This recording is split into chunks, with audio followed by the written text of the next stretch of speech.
Okay.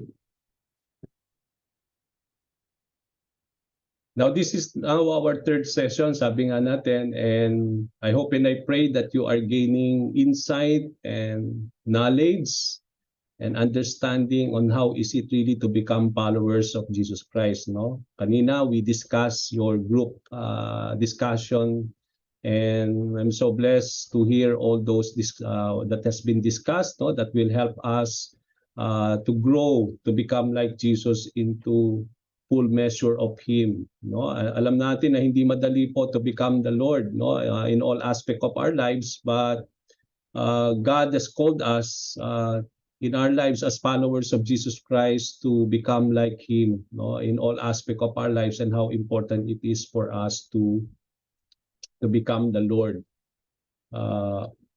as being His disciples. Okay? Now, now let's proceed now. Now, let me just repeat again our course objective for these sessions that we are learning, that our aim, why we are meeting from time to time, is for us to be helped, that the participants will able to understand the art of fulfilling the Great Commission and that has been entrusted to us by our Lord Jesus Christ to the church, and its emphasis on discipleship, citing biblical principles and examples on how disciples were made. So hindi lang po parang technical ang ginagawa natin dito, na knowing about everything that we need to know about the Great Commission and also how to fulfill it, but also we want to emphasize such kind of mga biblical principles or examples on how indeed really how disciples are being made. At sabi nga natin, we have come up with so many things that we have learned so that we are able to have that kind of principle in making disciples. Now, we will pick up from where we stopped last time. No? We are already on the session 2 at ang dinidiscuss natin dito is the discipleship building. At sabi nga natin, ito yung biblical framework na where God has really desired and ordained on how indeed we make disciples and how we build disciples of the Lord. Now, we started last time at ang dinidiscuss natin dito is about the book Disciple Building, a Biblical Framework written by Bob Jukes. And as we start this last time, in-emphasize natin that the process of disciple building, or when we talk about this process, is teaching believers to obey all that Christ commanded. Ito yung pinaka-central to dun sa commission ng simbahan, and therefore a priority for Christian leaders. And not only for the leaders, but for the whole church. And that is what also you had discussed last time, that why we see to it that ang ating magiging priority and how indeed the local church is called by the Lord on how indeed ito yung magiging framework where we will do the process of disciple building. No? Pinaka framework wherein we disciples people for the Lord is in the church, and how indeed na dapat yan maging priority at maging goal ng ating local church dyan sa Muscat. Now, what is so good about us is because we have developed our own kind of strategy.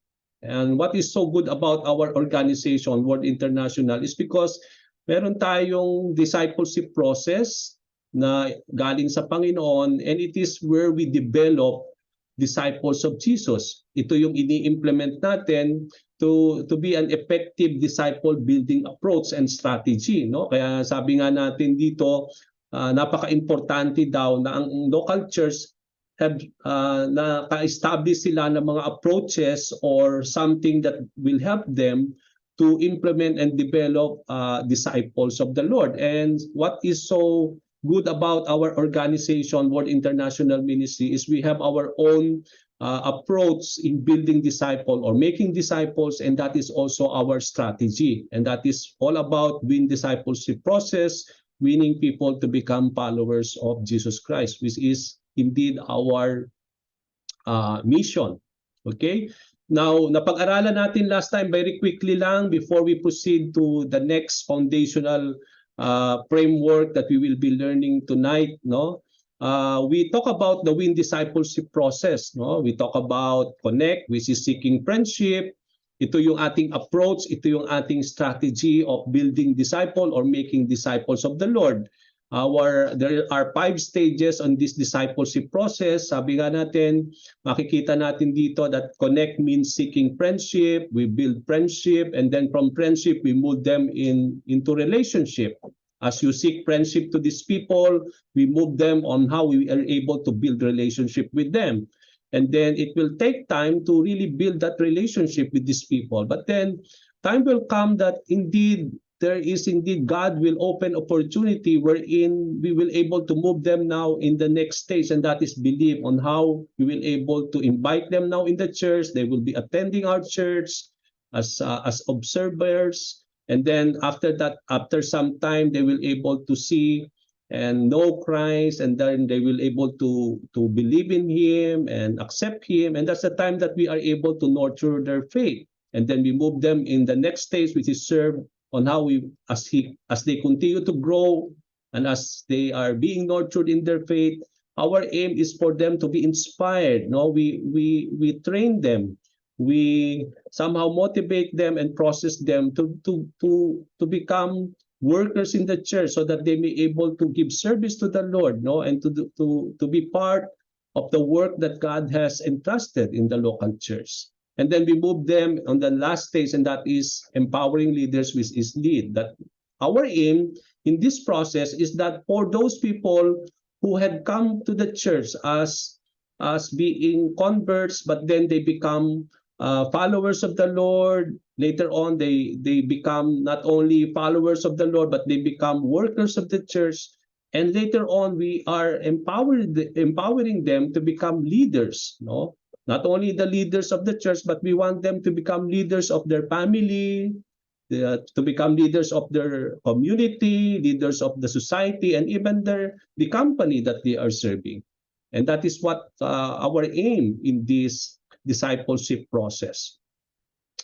Now, we started having an overview nitong libro na ginagamit natin, no? And throughout these sessions, we are learning from this Worldwide Discipleship Association that is also being used in their Leadership Institute, and all of this is about disciple building, a biblical framework written by Bob Jukes. Now, napag-aralan natin yung overview nitong libro na ito na ginagamit ng Worldwide Disciple Association in building disciples of the Lord. Nakita natin na ang disciple building, a biblical framework, sabi dito, provides a biblical strategy for helping Christians grow to maturity.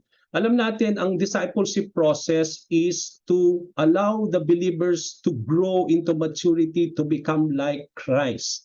Kaya nga, ang discipleship is a process. It is a process of how we are able to disciple people so that they may grow to become like Jesus in all aspects of their lives, no? Through discipleship, we help believers, we help Christians to grow into maturity. At yan din yung na-discuss ninyo sa inyong mga discussion last time, how we will able to help a member of the church to grow into maturity, to become like Jesus. And marami kayong naging suggestions, marami kayong na-discuss, and earlier we discussed all these things. At napakaganda po yung inyong mga napag-usapan on how we will able to help Christians or believers to grow into maturity. Now, itong ating pinag-aaralan, itong disciple building a biblical framework, it provides us a biblical strategy, no? Although meron tayong strategy on our own, but makikita natin later on na itong strategy na ginagawa nila is pasok na pasok dun sa ating discipleship process. And I will show that later on to you. Now, when we talk about this thing, maturity, dinefine natin last time, yung maturity is defined as becoming increasingly conformed to the likeness of Jesus Christ. It means to say to become mature is to become increasingly conformed to the likeness of Jesus. Doon natin masusukat yung ating maturity, mga kapatid. And maturity is a process. Hindi lang yan parang sandali lang natin na we are able to grow into maturity ng 1 month or 1 year, but it is a process. At ang itong process na ito ay progressive. As people obey the truths of the scripture, they increase their understanding of God and His kingdom.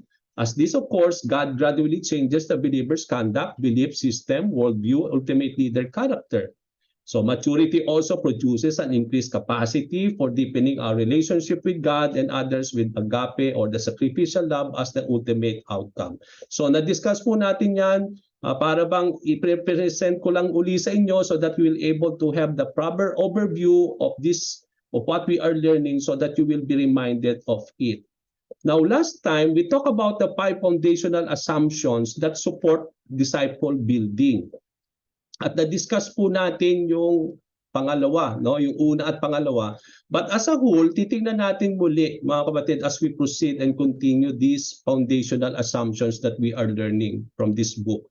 Yung 5 foundational assumptions that support disciple building, mga kapatid, essential things that will help us to disciple people for the Lord is that number 1, we talk about the foundational assumption number 1. Ito nga yung natutunan natin last time, that because God made man in His own image, He desires that we reflect Him and bring glory to His name by growing to Christ-like maturity. Okay, number 2, na discuss natin last time, helping believers grow to maturity should be a top priority for the church.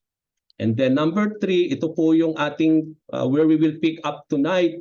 Number 3 po, there is a process revealed in the scripture that produce maturity. Number 4, Christ has a pattern process for building disciples that can serve as a basis for a contemporary disciple building approach.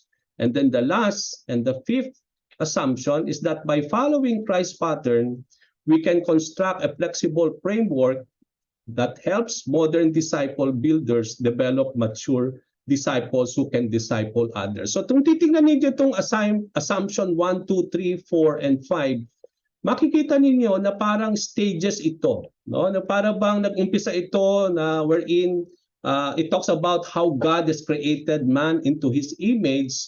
And because we were created in the image of God, God desires us that we reflect that image in our lives.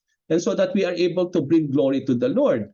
But how do we do that as believers in Christ? No, we are able to do that by growing to Christ-like maturity. Kaya nga, when we are growing when we grow as believers in the Lord to become like Jesus, and we are able to really live that kind of the image of Christ into our lives, then we are able to fulfill and we are able to live purposely to the purpose why God has created us, no? Why He created us unto His image. And then we talk about the way we are able to live as believers in the Lord and grow into Christ-like maturity will always bring glory to the Lord, and that is somehow we reflect Him into our lives. And then helping believers grow to maturity should always be the priority of the church. And then how do we do that? There is a process. Sabi dito sa assumption number 3. Dito tayo mag-umpisa mamaya. And this process has been revealed in the scripture. And in this has been it is a process that will always produce maturity among believers. And then there is a pattern or process that has been written by the Lord or has been used by the Lord, and then when we follow that pattern of the Lord, we are able to construct a flexible framework that helps modern disciple builders to develop mature disciples who can now disciple others. Okay, this assumption number 1, very quickly lang, just to go on, just ma-remind lang tayo do sa foundational assumption number 1 natin. Because God made man in His own image, He desires that we reflect Him and bring glory to His name by growing to Christ-like maturity.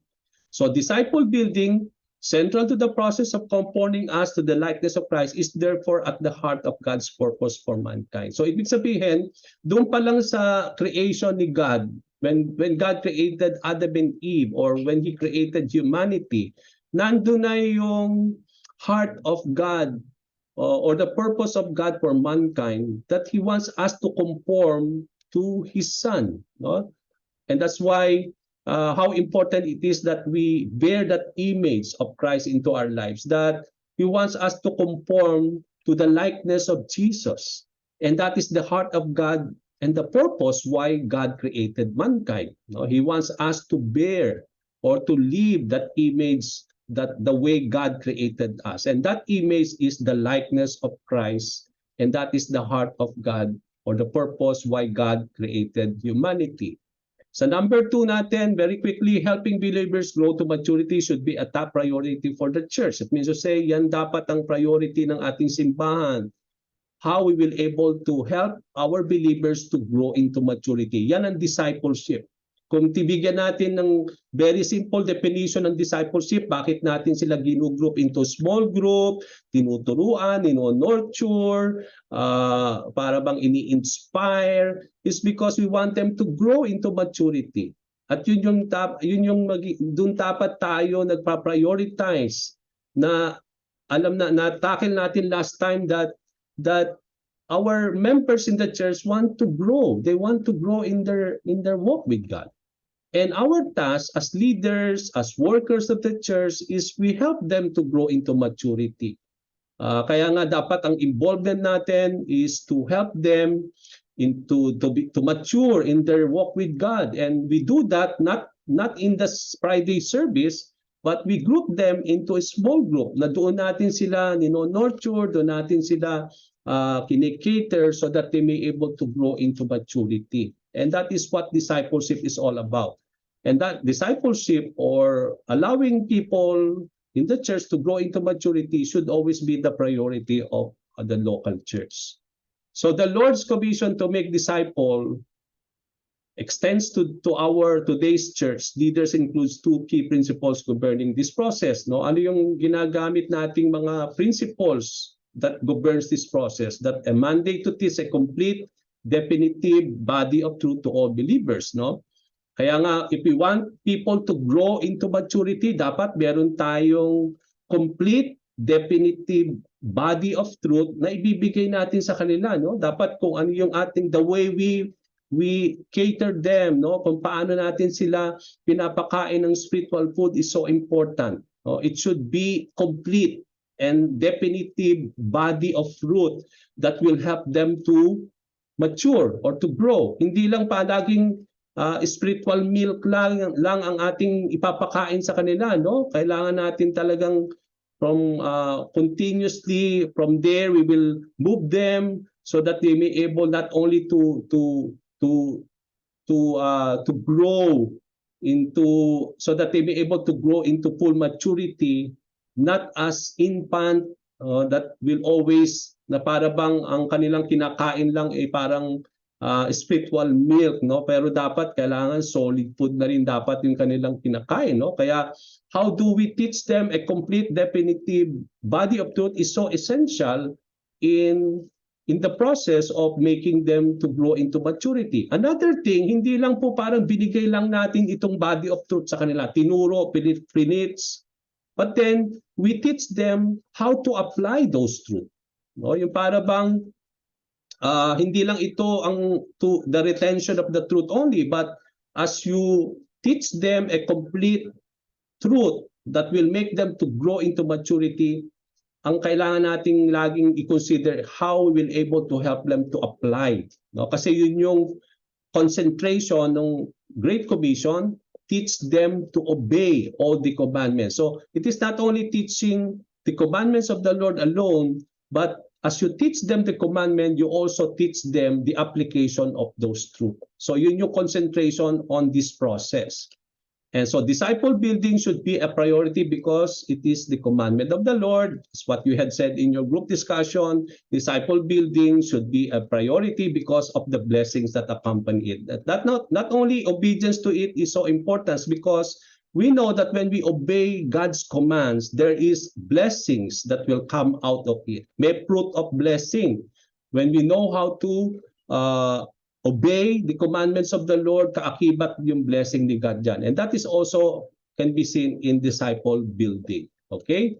Now, let's proceed now to the third assumption. And this is where we will concentrate tonight. And perhaps what the time will allot us, no, because we still have 3 assumptions that we still have to learn. Kung di man natin ma-cover up lahat ito tonight, but we will carry it on our next meeting. So what is the foundational assumption number 3?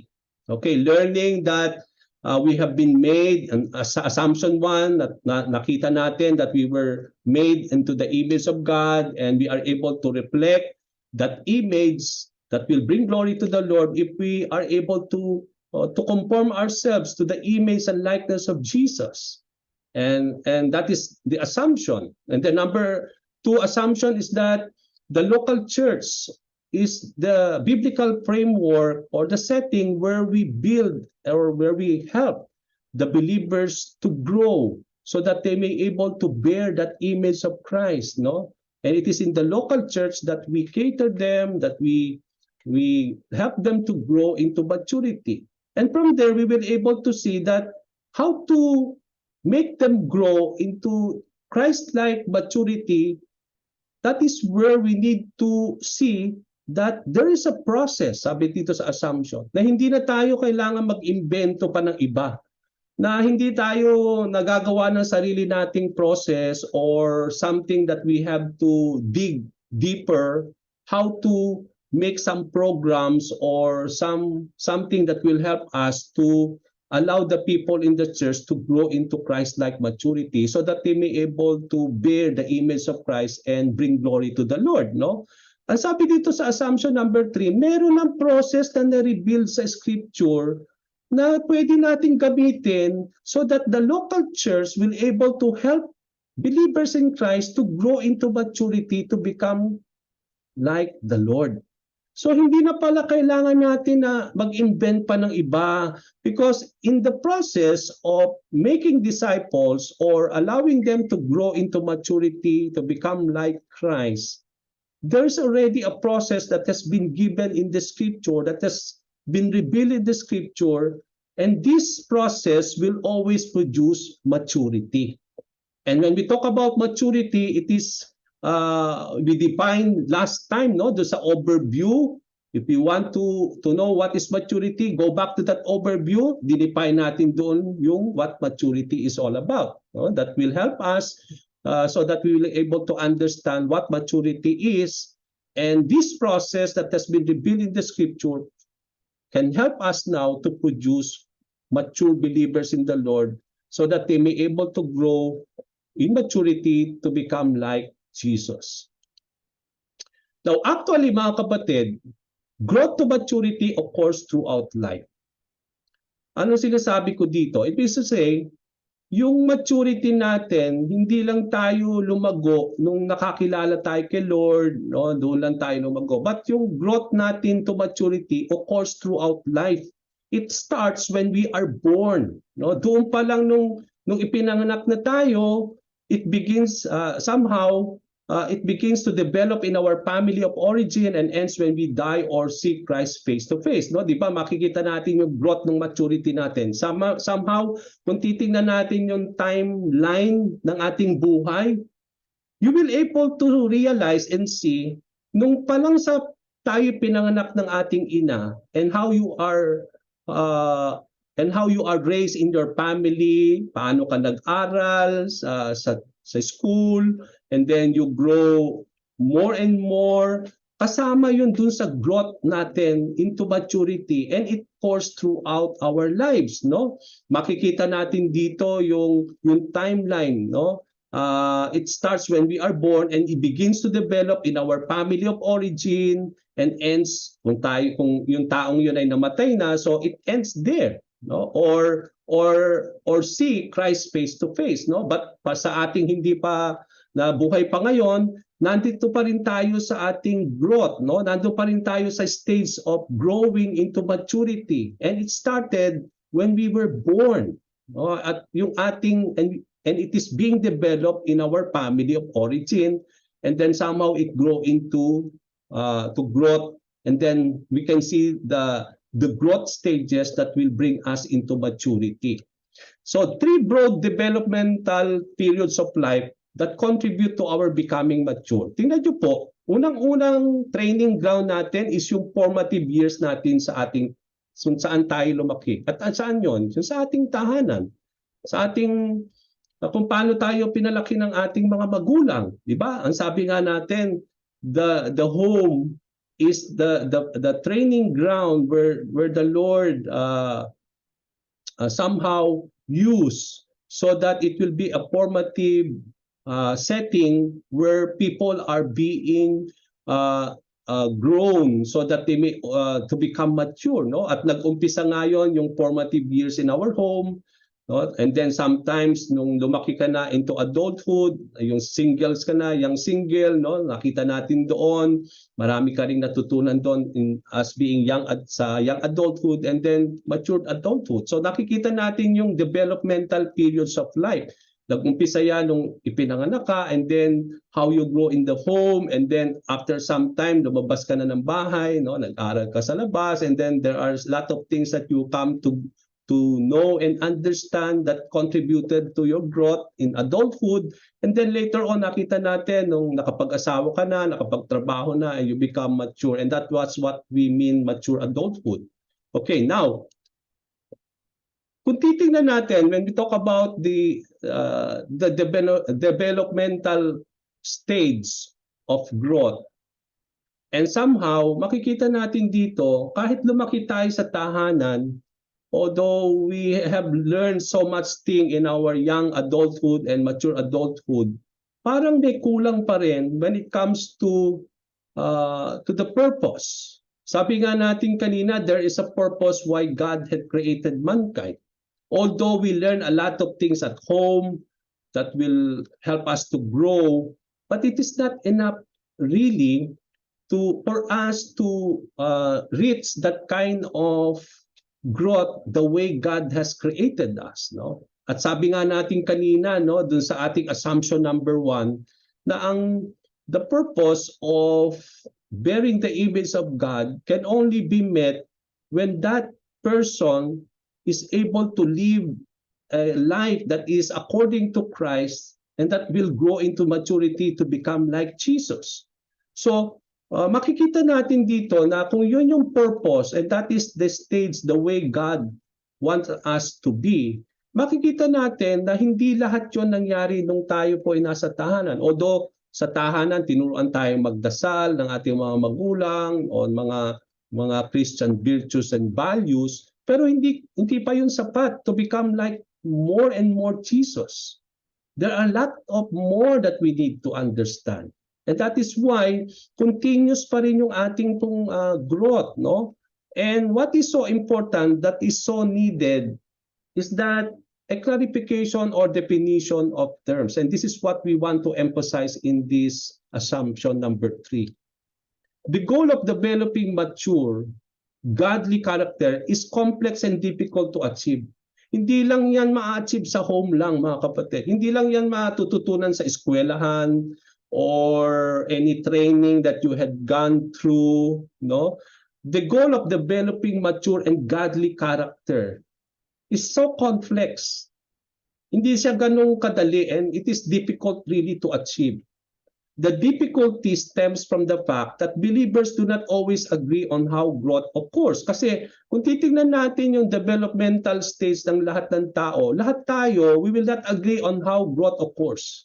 Hindi tayo talagang mag-a-agree that there is only one process that can be done and to be used so that there will be growth that will cause to maturity. Kasi ito na nga yung problema eh. Kaya nga nagkakaroon tayo ng problema, difficulty, saan nagmumula yung difficulty is because of the fact that all of us as believers do not always agree on how growth occurs, what is required to produce this growth, no? Dahil although we don't agree on how growth occurs, hindi lang yun ang problema. But also the problem is that what is required? Ano ba ang kailangan to produce this growth? And then ano ang magiging role ng simbahan o ng mga leaders sa simbahan that they need to assume in facilitating the growth? Kasi iba-iba nga yung ating mga understanding, not unless the local church or the whole church will able to have and they will able to agree on one specific thing that will help them to produce this growth, and that they will able to really agree that this is something that they have to do all so that they may able to facilitate growth in the church, no? But then kaya kung makikita natin sa simbahan, iba-iba yung kanilang understanding, na iba't iba, hindi nagtutugma. And that is what the problem is. Kaya nga dapat, or when we talk about disciple building, dapat magkaroon ng iisang mindset ang lahat ng churches. That there should be always only one thing that they need to consider so that they may able to produce this growth, and so that the church leaders will assume it in facilitating growth inside the church, no? So while most evangelicals are committed to disciple building, not everyone defines the process in the same way. No? Ibig sabihin, although nandyan yan sa karamihan sa mga evangelical churches na committed sila dun sa, they are so committed in disciple building or making disciples of the Lord. Pero not everyone defines the process in the same way. Iba-iba yung kanilang process. No? Iba-iba yung mga process natin. And that is what also the problem lies, no? And that is also somehow the hard thing. Kaya the growth that we want to achieve in the church is not that easy thing to do, no?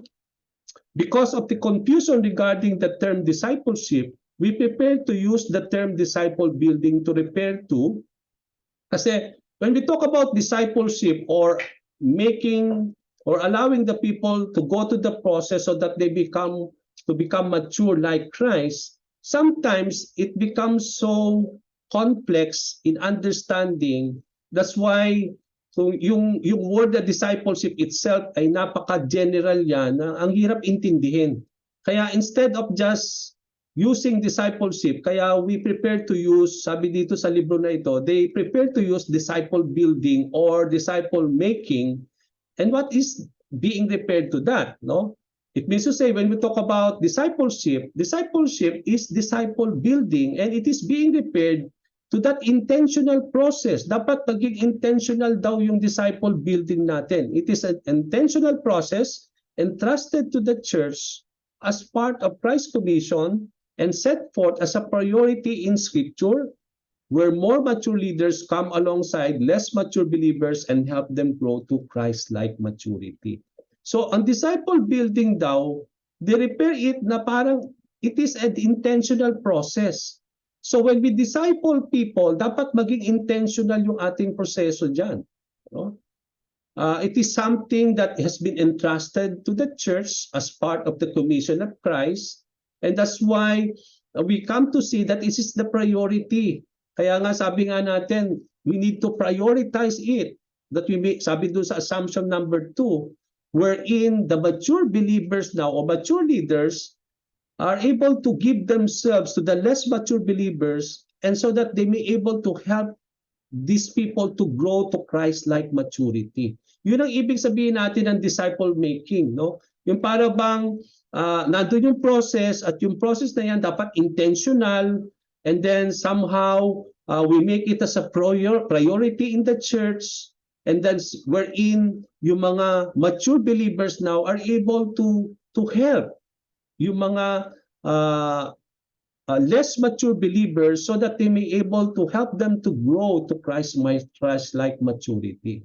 So there are a lot of things that has been embedded in this definition of disciple building, no? Kasi dahil nga yung discipleship malawak siya, pero kung hihimayin natin siya and we will just use disciple building referring to discipleship, because discipleship is all about disciple building or making disciples. So ito yung pinaka something that we need to understand about the word discipleship, or if we will just limit it to disciple building. Dapat ito yun. Ito dapat yung ating understanding, kasi dapat magkaroon muna tayo ng proper understanding of what disciple building is all about, so that we will, all the local church should have one page of it, para hindi tayo iba-iba yung ating definition ng discipleship, but this should be the something that we need to refer to when we talk about disciple building. Okay? This process includes teaching them to obey all Christ commanded and equipping them to train others also. Bakit? Ano bang aim natin? Bakit we want the believers to grow in the church? Gusto lang ba natin dumami yung mga leaders? Yun lang ba ang intention natin, mga kapatid? Yes, that is part of it. But why do you think the call of Jesus Christ is to make disciples of all nations and then teach them to obey the commandments of the Lord, no?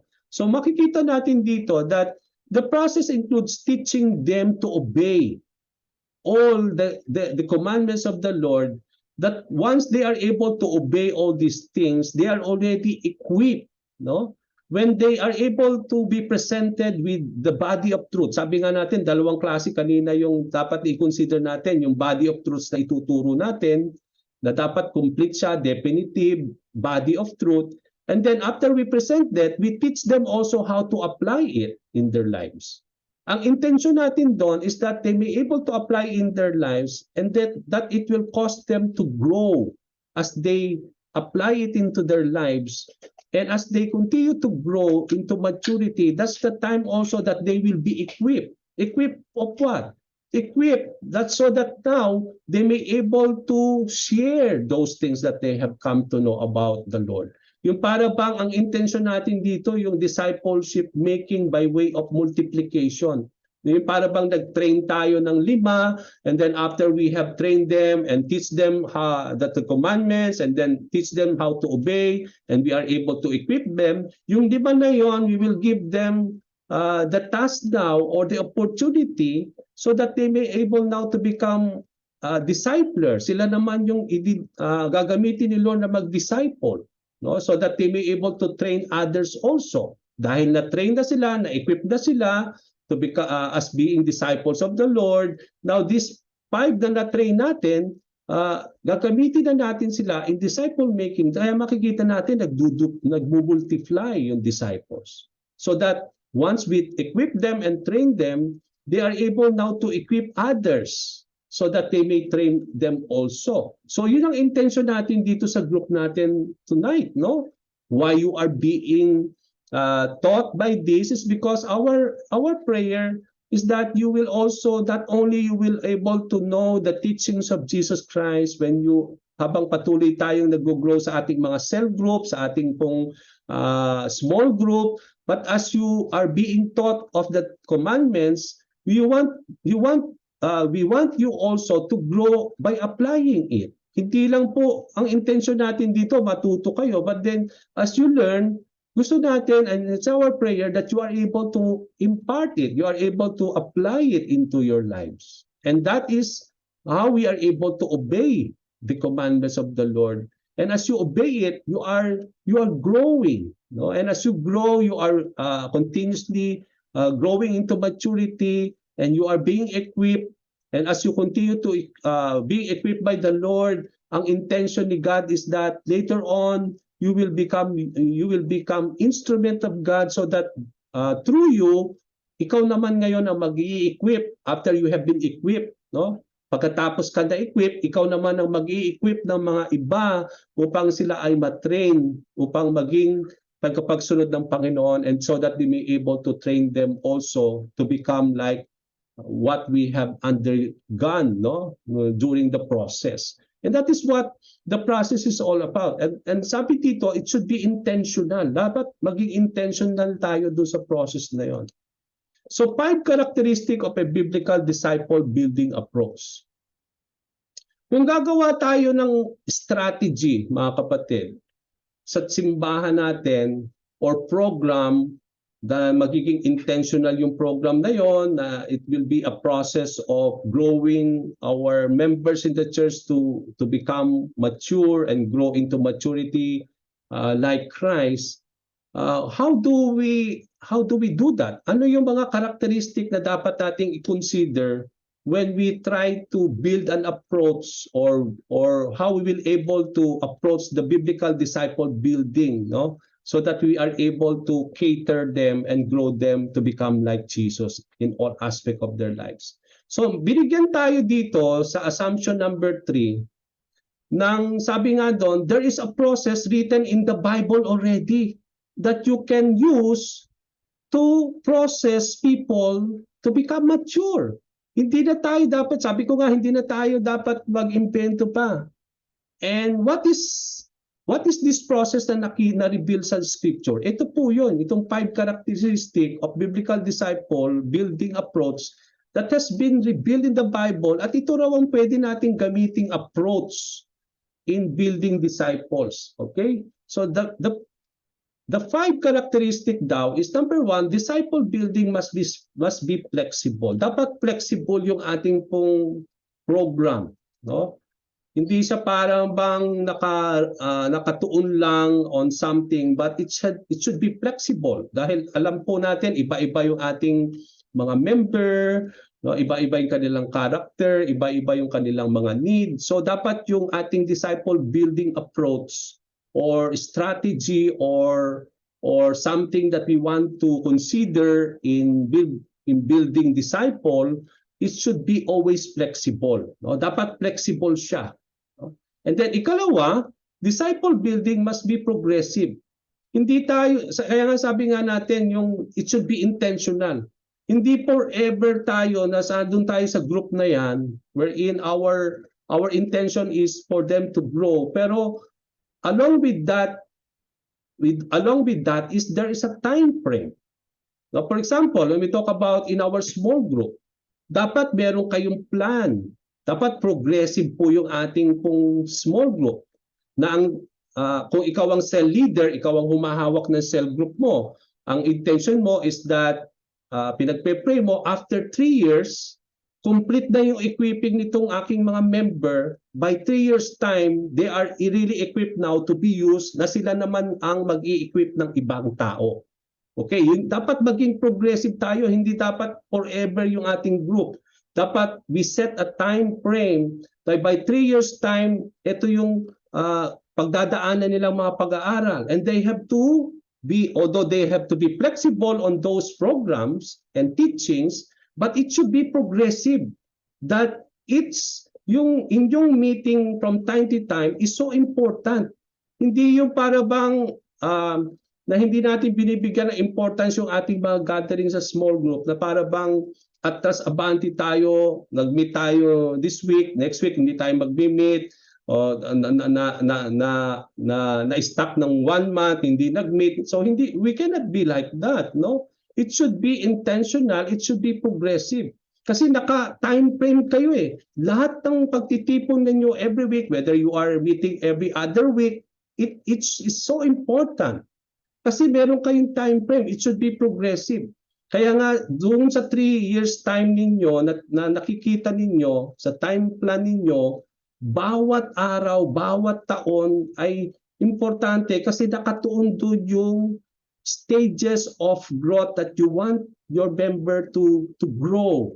Siguro sa taong ito ang ipapakain ko sa kanila, ituturuan sila, help them to grow in that knowledge and so that they may also apply it.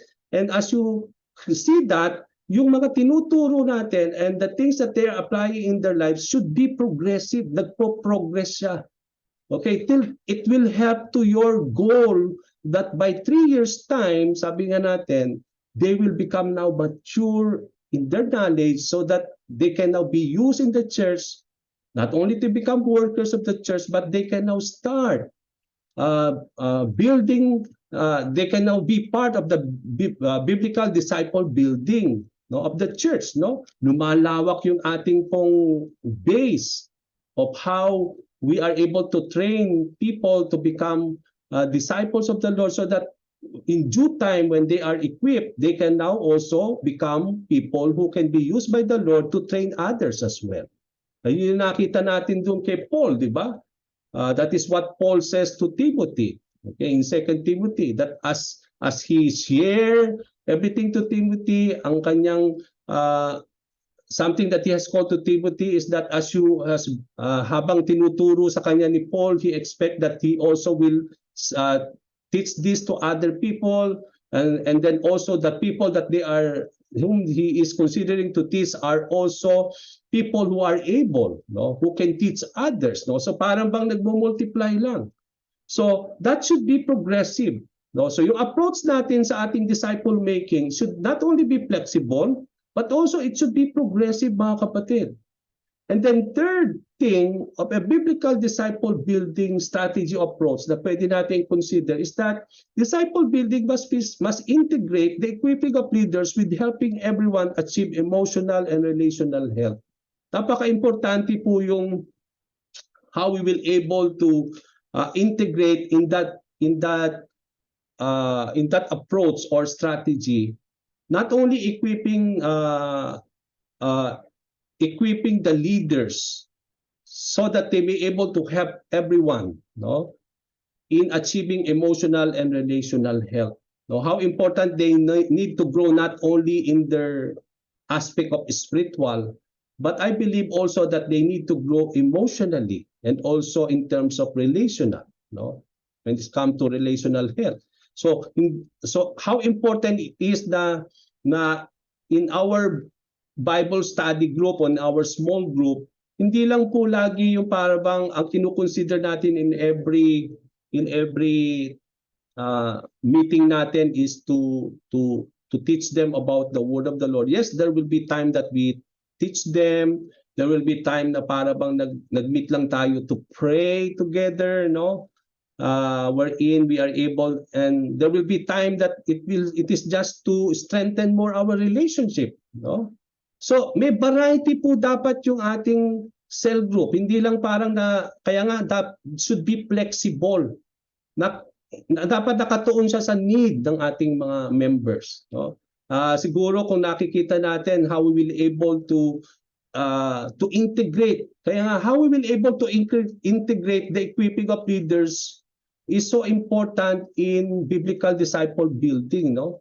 We must integrate the equipping of leaders who are able to help everyone to achieve emotional and relational health. Kaya nga yung kayo tine-train kayo, kaya nga I want you to be trained not only in terms of spiritual things, but later on perhaps in our discipleship as we go to our discipleship class, no, tuturuan natin how we will able to for you to also to become equipped leaders na pwede kayong gamitin ni Lord in helping now your members when they are in emotional stress of their lives. Oh, yung mga when it comes to relational health, hindi lang po magiging equip kayo in disciple making of teaching them the everything that they need to know, but through those scriptures that you learn, you are able to apply them in the aspect of emotional and relational health, na sometimes ito yung kinokop natin sa ating pong mga small group, no? And how important it is, kasi kung titingnan natin si Jesus Christ, He ministered to the whole totality of a person. Diba? Hindi lang siya parang spiritual lang. May mga time na parang he just grieve with people who are grieving because of the loss of their loved one, no? Para bang he is just there to comfort them.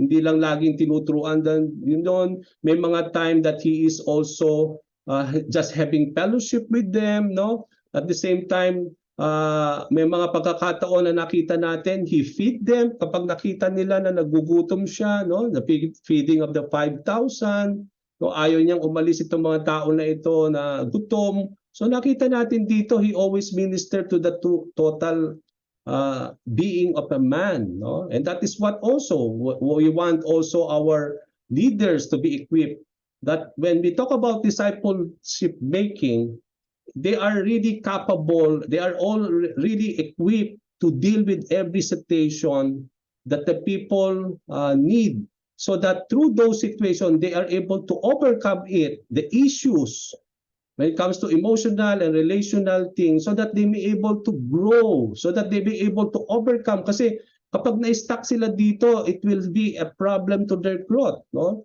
So dapat yung mga tine-train natin in our disciple building approach, dapat hindi lang ini-equip natin yung mga leader natin in terms of teaching the word or growing them in the knowledge of the Bible, but we will train them to how to do parang counseling in terms of crisis, no? How they be able to bring people out of their emotional problems. Kasi may mga cases na ganyan, no? Kapag kayo na ang nag-handle ng cell group, dapat capable ka, equip ka mag-handle ng mga ganong klaseng mga need.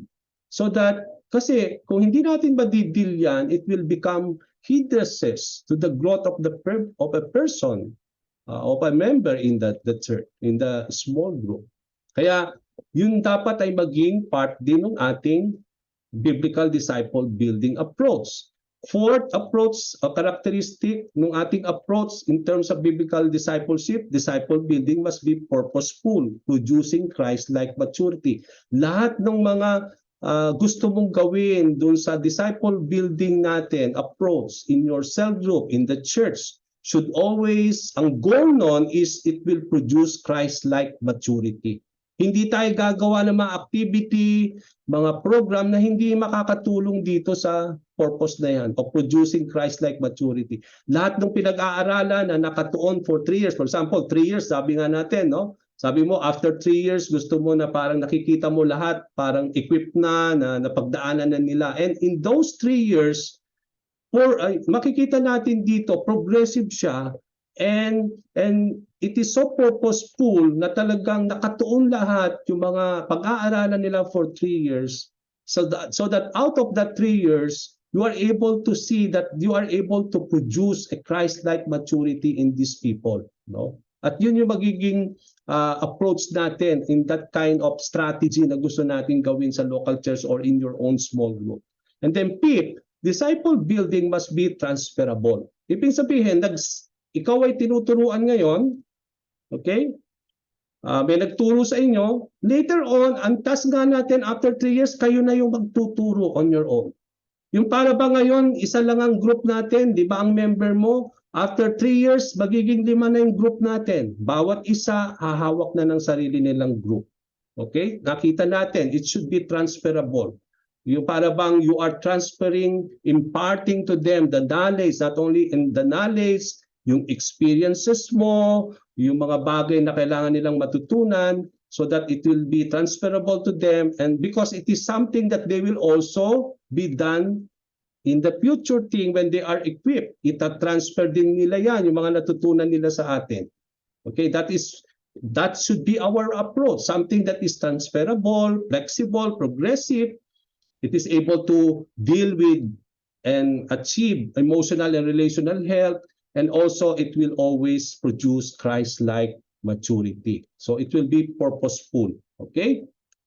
Now, sa assumption number 4 natin, quickly, Christ had a pattern. So kanina, sabi natin assumption 4, that we don't need to think pa of something that will help us so that we are able to grow people in the church to become mature like Christ, because there is already a process in the revealed in the scripture that produces maturity. And what is that process na sinasabi dito sa assumption number 3? So makikita natin yung process dito sa assumption number 4. That there is a process done by the Lord. May pattern na ni-reveal sa scripture at pwede nating gawin yon to deal with these approaches. Itong pattern na matututunan natin from the Lord that has been revealed in the scripture can deal with all these characteristics. No? Dahil it is, nakita natin yan from that pattern of Jesus Christ. So, what is so good, what is the good news is that in that process of making people to become mature like Christ, there is already a process or a pattern that will help us in the scripture, and that is the pattern of Christ. So Christ, dito sa assumption number 4, Christ had the pattern process for building disciples that can serve as a basis. Ito yung magiging basis ng ating approach. Ito yung magiging basis ng ating strategy. Ito yung basis ng magiging ng ating process of how we will able to build disciples when it comes to disciple building approach. Na para bang itong pattern of Jesus Christ and yung approach niya, many years from now, it's still the same pattern and process that can be used in our contemporary setting. Walang pagkakaiba. Hindi po pwedeng sasabihin natin na parang hindi applicable yung ginawa ni Lord in those years, in our modern time today, pasok na pasok pa rin siya. No? It can really achieve the purpose. It can serve the basis for a contemporary disciple-building approach. Okay, so yun yung ini-establish natin sa 4. And so that is what this assumption tells us. That Jesus had a plan for accomplishing this disciple-building training, and that plan was transferred to his apostles. Isa sa characteristic natin kanina ng ating biblical disciple building approach, it should be transferable. Nakita ba natin yan kay Lord? Kitang-kita natin, di ba? Jesus had a plan for accomplishing this disciple building training, and that plan was transferred. It is transferable, no? It was transferred to his apostles. Christ's disciple building including more than evangelistic reproduction. Hindi lang yung para bang binild lang o tinuruan itong 12 disciples so that they may be more evangelistic in reproducing themselves. But along with that evangelistic reproduction, it involved the development of character. Okay, and followed a pattern that produced gradual growth and maturation. So, hindi siya para bang inunti-unti ni Lord itong mga taong ito, no? Okay, tinuruan sila in terms of evangelistic reproduction, that how they need to reproduce, they have to evangelize, they are being trained to preach, to go into the world and preach the gospel and make disciples of all nations. That is there. But then as he built them like that, also Jesus Christ involved himself in developing the character of the disciples. Nandun yung character thing. Kaya nga, when we talk about in your cell group, mga kapatid, or in our local church in Muscat, hindi lang po magko-concentrate tayo in teaching them always and everything that they need to know about the Bible and everything, but how we will able to bring maturity in terms of the character, that out of those things it will help them to become mature in their character, that the character is being developed also. Yung para bang natatransform yung kanilang mga character as they learn about the Lord, as they continue to apply the teachings of Christ, namomold yung kanilang mga character. Hindi po, kasi kung makikita natin, sabi natin kanina yung another characteristic of our approach in disciple building, it should be progressive. Nagpo-progress siya.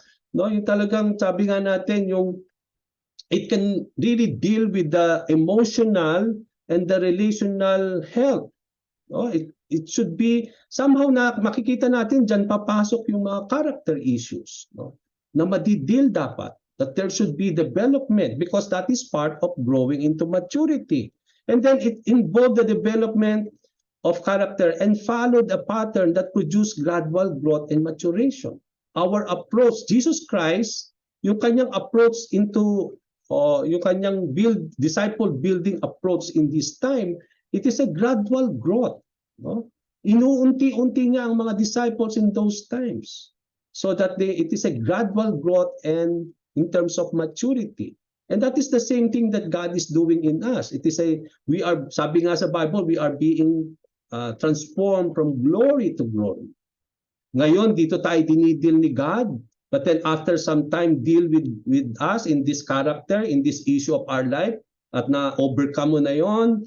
So, but there are still a lot of issues that God still have to deal with you in terms of your character. Then God will move you to another character of your life, na doon ka naman babaguhin ni Lord. So, it is a process of not only maturing in terms of our knowledge, but also it is involved the development of our character. In our lesson, no, sabi ko nga from time to time sa aming one-on-one mentoring ni Brother Cled, no, it is not, ang dinidiscuss namin doon is not about, yes, there are some important things that I convey to him, impart to him about knowledge of everything about the Bible and everything. But how important it is that it is not the intellectual thing that God wants a person to mature. But as he become mature in his knowledge of Jesus Christ, God wants us to deal with the character, because And that character talks about our heart, no? Because everything comes from the heart. That's the inner being of our lives. Minomold ni Lord yung ating heart, and everything comes from that heart. Yung ating character is based on that heart, no? And how important it is that hindi ganun kadali siya, but it takes a gradual growth and maturity that we come to see from the Lord on how He built disciples in His time, no? Although hindi lang siya nandun yung evangelistic of reproduction ang kanyang concentration, but it involves how He wants to develop the character, the heart of a person, and it followed a pattern. It is a pattern that produces gradual growth, no? Hindi siya madalian talaga, no? It is a gradual growth of maturing the believers or the disciples in His time. Okay, the gospel as our guide. So, sabi nga natin kanina, sa assumption number 3, that there is a process revealed in the scripture that can produce maturity, so that we can use those process in the scripture to help us in our disciple building approach. And what is something that can help us? The gospel is our guide. Now, kung titingnan ninyo, there are a lot of things that we can learn from the gospel. Although all the books of the New Testament are really important in our spiritual growth, but there is nothing that can be compared when it comes to the gospel. Kasi bakit kaiba ang gospel? Sabi dito, the only place in the scripture where a progressive ministry model is fully developed is in the description of the ministry of Jesus Christ given in the gospel. Di ba lahat ng mga matututunan natin na approach when it comes to the Lord in His progressive ministry, dapat yung approach daw natin progressive. Ganun na nakita natin from the Lord. Yung kanyang ministry is progressive in terms of developing the disciples in those times. And it has been described at yung description ng ministry na yan ay nabigay sa gospel. Kaya kung gusto natin ng guide na sinasabi dito sa assumption number 3, the pattern that we come to see from the Lord, ay makikita natin lahat yan sa gospel. Okay? Now, when we look at the epistles, di ba meron tayong mga epistles, mga letters of Paul, to Galatians, Colossians, no, Corinthians, yan yung mga epistles. Meron din mga epistles si Peter, di ba? Si John, okay? Now, when we look on these epistles by the disciples or the apostles, we only get a snapshot of what is happening in a particular situation at a particular point of time. There is no progression in the epistles. Hindi natin makikita yung progression nun. Although dinidil lang ni Paul yon on that particular day of something that he has to deal, kaya yung mga writings niya nakatuon doon, no, on a particular point of time. So there is no progression in the epistles. Yung Book of Acts, okay, we consider a lot of things about the Book of Acts. The Book of Acts shows progression in the spread of the gospel. Ano ba ang intention ni Luke? Bakit sinulat niya yung Book of Acts? Ang intention niya, he wants to show the progression, how the gospel spread. But there is not enough detail regarding what was done. Hindi kinaracterize ni Luke paano nangyari yung spread, paano lumago, bakit dumami ang disciples. Although it was mentioned there, yung progression, pero hindi dinetalya ni Luke kung paano yung nangyari of how they are able to achieve that. There is not enough detail regarding what was done and any one location to give us a specific pattern to observe and follow. Hindi siya nag-set ng specific place na pwede nating gamitin yung the same specific pattern to observe and to follow so that it will help us as a guide in our disciple-making approaches. But in the gospel, sabi dito, we see Christ equipping His followers, particularly the 12, from their initial belief in Him to a point of maturity. Sa gospel, makikita natin how He called Peter, John, and James. They are just mere fishermen. They are just, and then we come to see the initial belief, and then how that initial belief come to grow into maturity. Doon natin makikita yung mga approaches ni Jesus Christ, how He He has done that. Or many things that we can learn as a guide on how Christ equipped his disciples in those times when they were called by the Lord in their initial belief, and how in the point of their life and how they become mature to the point that before his ascension in heaven, he called them not to leave the place but wait on the power that come from high, and they will become somehow they will become witnesses of the Lord in Jerusalem, in Judea, in Samaria, and to the farther parts of the earth. And so we can see here the maturity of the disciples. And later on, the disciples are now called apostles. Naging apostles because they were sent now by the Lord. They were now commissioned because they have been equipped. They have been somehow we can see the spiritual maturity, the maturity of the disciples, that now they are ready now for the ministry that they are called by the Lord. And that's why they were commissioned now to make disciples, to go on to the nations and preach the gospel. So nakita natin yung approach na yon, lahat niyan ay nakita natin sa gospel and how it is a progressive thing that the Lord revealed in those times. Okay, so that is what we come to see it.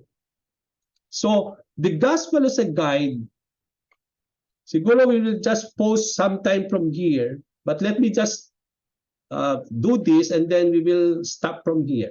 The gospel as a guide, we see that Jesus taught truths in a certain order for the progressive growth of each follower from their first call until he left them. Nakita natin sa gospel, nagturo si Lord ng mga katotohanan in certain order for the progressive growth. Lahat ng tinuturo niya is progressive. Kaya nga dapat ganun din yung ating approach in our disciple building approach. It should be progressive because that is what we can see in the Lord. This pattern brought Jesus' disciples to a greater commitment and trust in him and a readiness for ministry.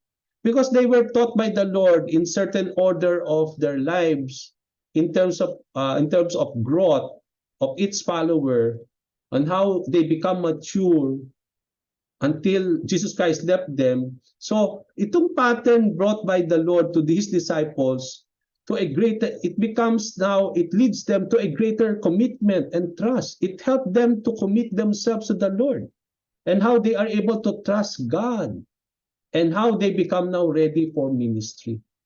Okay, so those approaches that we want to do nga, sabi natin kanina, progressive siya, na it is not just nakatuon lang sa evangelistic reproduction or evangelism lang lagi ang tuturo natin sa ating mga member, but then it should be a progressive growth that will cost them greater commitment. Ngayon sa simbahan natin, ang problema natin siguro sa bawat member natin yung commitment nila.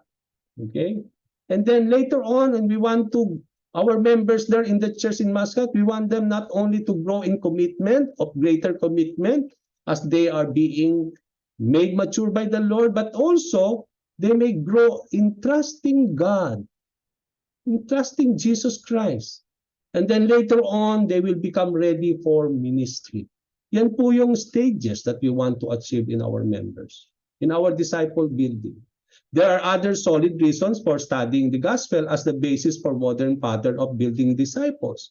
May mga reason tayo na makikita when we study the gospel that will help us how we will able to base the pattern of Jesus in our modern setting today in building disciples. Whether we look to the gospel for our disciple building pattern or not, the church is still under obligation from the Great Commission to figure it out what Jesus did and repeat it. Whether we will look unto the gospel, mga kapatid, or not, for our disciple building pattern, as I close, we will stop from here and then just continue it next meeting. The church is still under obligation. May obligasyon pa rin tayo from our Great Commission from the Lord. Because we were commissioned by God, we are called to figure it out. What will help us to really disciple people the way God has commissioned us. And somehow to figure out what Jesus did and repeat, it will cause us really to go to the guide that has been made available to us. And that is what this assumption tells us. that there is not only a process that has been revealed in the Bible, but there is a definite, a certain pattern that Jesus Christ used, that we can also use that pattern of the Lord in our contemporary setting, so that we will able to help our people grow to become like the disciples of Jesus in those times, so that they may able not only to grow, but also in their knowledge of the Lord, but make them grow in greater commitment, in trusting the Lord, and for also for them to be ready for ministry. And I hope and I pray that this enlighten our hearts. And we will stop here because we still have 5 minutes to close, so that we will not go over time in our place. I hope and I pray that